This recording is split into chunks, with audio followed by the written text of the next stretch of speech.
There are three things I love most in this world: talking, complaining, and plastering my unwanted opinion on everyone's faces.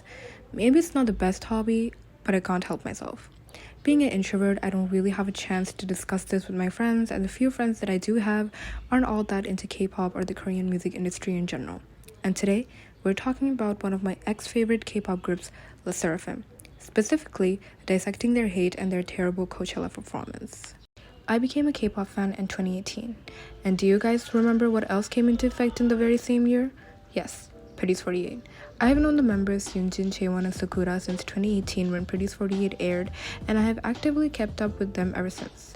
From a survival show to IZ*ONE and now to lesserafim, I would like to say that I have seen their growth both as people and as musicians very well. Pretty's 48 was actually one of my favorite shows ever, but today we're specifically going to talk about the members, so let's skip the basics of the show. But simply said, this show is the Mnet Survival Program series where they gather a bunch of girls and evaluate them through their tests, and eventually 12 members are selected to debut as a girl group named IZ*ONE. Very typical. This was the third of 4 seasons. First, the girls are categorized into tiers A, B, C, D, and F based on their skill levels in the first 2 episodes, A being the highest and F being the lowest. Chaewon, though she did pretty well in her test, didn't really get that much screen time during her time in Pretty's 48. I really doubt people then knew anything about her other than the fact that she looked like Felix from Stray Kids, but she still managed to get into the final lineup, even surpassing the contestants that were, frankly speaking, way more popular and talented than her. Fishy, isn't it? Yoonjin too didn't have a lot of screen time, but she did well in her evaluations, and her screen time eventually rose as the episodes progressed. I may be wrong though, it was a long time ago. But either ways, she did not make it into the final lineup. Sakura has done terrible in every one of her performances, and believe it or not, during the second episode she got ranked A despite the terrible vocals and awkward ass dance.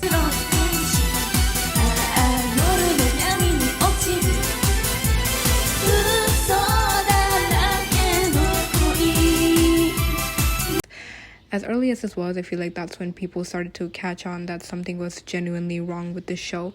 And it was even more fishy when Sakura, despite not being able to do shit, still managed to win second place during the final episode. But nothing was revealed anyways, and people just decided to ignore and roll with it. It wasn't until 2020 that people found out what actually went down. Apparently, some of the companies to which these girls belonged to paid the producers of the show to give them more screen time or to make sure that they get selected as one of the final members which will debut. Audiences were actually present during these evaluations and asked to vote, but at the end their votes didn't matter anyway since the producers were being paid.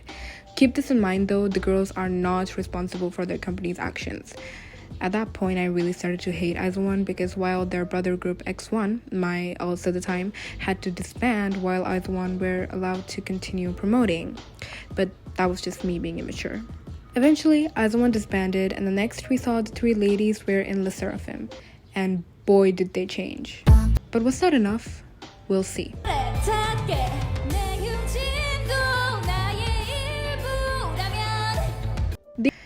And boy was this bad. I'm pretty sure it was in January when it was announced that lesserafim would be going to Coachella. It was huge news and I really doubt anyone expected it, but people were happy for them nonetheless. And this was when things started to go downhill.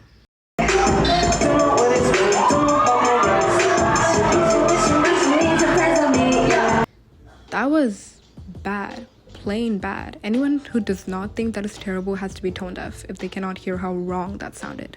People immediately started coming from them, mainly Sakura, and saying that they weren't ready for Coachella, which was, well, fair, considering you have to sing live there with all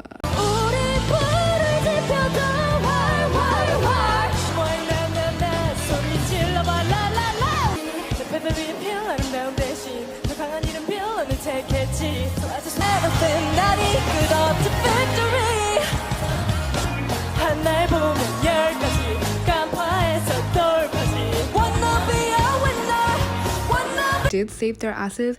It was their voice at the end of the day, so let's cut them some slack. Conclusion: lesserafim are not the strongest when it comes to vocals. Chaewon carries most of their performances, and I don't know what happened to Yoonjin, I'll be really honest.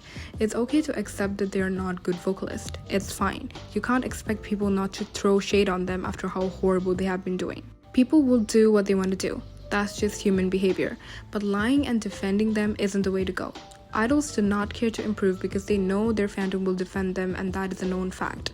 Stop defending them and stop harassing people that call out their bad skills. At the level they're at, they need harsh criticism to avoid future consequences. I hope they get better and we see a more improved lesserafim in the future. That is all for today. Thank you for sticking till the end, and if you like my videos, please consider subscribing and leave your opinion in the comments below respectfully. Thank you.